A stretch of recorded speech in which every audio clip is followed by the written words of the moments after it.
Good day to all my classmates, and good day to you, Professor Kwan. My name is Jared Herrera. I'm a 10th grader in West Campus High School. It's a pleasure to be a member of this small cohort, where I will expect to share my innermost thoughts and help me examine my personal beliefs, hoping to enlighten me more about who I am and my ultimate purpose. I expect to encounter disturbing questions that will confront my iniquities and challenge my intellect with hope of finding wisdom and golden opportunities to grow in my everyday life. I'm ready to shake and rattle the anchors of my personal beliefs, because it's the only way I will know more about my inner self. In this class, I hope to find courage in facing the darkest philosophical qualms and simultaneously hone my gallantry to mold my beliefs. I don't intend to find answers to whether mine or anybody else's beliefs are right or wrong. Instead, I intend to examine them, like passing those beliefs through a fine mesh that will filter out nuances and help me find beauty in every circumstance.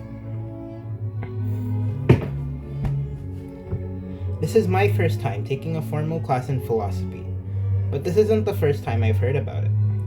Through my readings, I've learned about a few philosophers and witnessed their power and their influence on society during my history class discussions. The most extraordinary God and philosopher I've learned about is Jesus Christ. I grew up in a Christian family where Jesus' virtues like faith, hope, and love ran strong. My family recites a prayer before a meal, before bed, and in almost every instance I could think of. I also sat in our school church pews every Friday, with my hands clasped and ears attentive to the priest. My devotions even led me to become a school church violinist and choir member. I kept the doctrines of my faith deep, that man was created from the breath of a living God, and the primary purpose of humanity is to serve him. Well, things became different when I ventured outside my accustomed Catholic education. My first year biology class in high school opened my eyes to the concept that an organism's primary intention is to ensure the continued existence of its kind. This knowledge is far from the usual religion and faith-focused doctrine I was used to hearing since preschool. Furthermore, the Big Bang Theory, Gregor Mendel's genetics, and Charles Darwin's theory of evolution expanded my views about complex interconnections between organisms on Earth, and that man was the product of a gradual yet progressive adaptation from Earth's primitive organisms, whose main intention was to survive a harsh ecosystem. Biology offered me an explanation that contradicts my earlier education, but the Bible and creation. Because of this, I went home one day from my biology class wondering, using the power of introspection that I learned in my religion class, I wondered, what if? What if biology is true, God isn't real, and afterlife is a human invention? What if I really am a product of gradual evolution from unicellular organisms? What if I get confronted by the fact that heaven is fake? What would I do? Should I still be the devoted Christian I am? What then is the ultimate purpose of life? How does one find real happiness? Why are some things good and other things are bad? These are some of the questions I hope to find context in this class.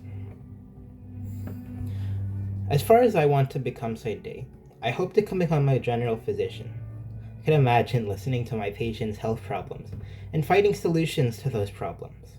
I could see myself working hand in hand with other members of the healthcare system to make a difference in a patient's life. I want to pursue this sphere to make a change in the world, whether big like curing cancer or small like seeing a patient for coughs.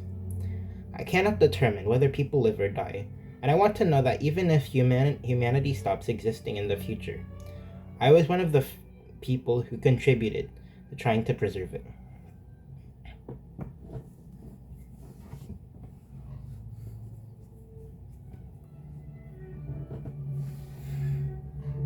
Regarding family tradition, New Year's Eve is one of the family traditions we don't miss. This is when we reflect on the entire year that went by and our hopes for next year. Every family member sits at the table and feasts on noodles cooked without the pasta broken, which signifies our hope for a long life. We also have round fruits on the table, symbolizing money. This tradition was borrowed from the Chinese. In the Philippines, people send money to light fireworks, which, according to the tradition, the loud noise drives away bad luck, and the light invites good luck. But my family doesn't light fireworks here in the US for safety and practical reasons. But we sure do look up at the sky to witness our neighbors' fireworks. Thank you very much for listening to my introduction.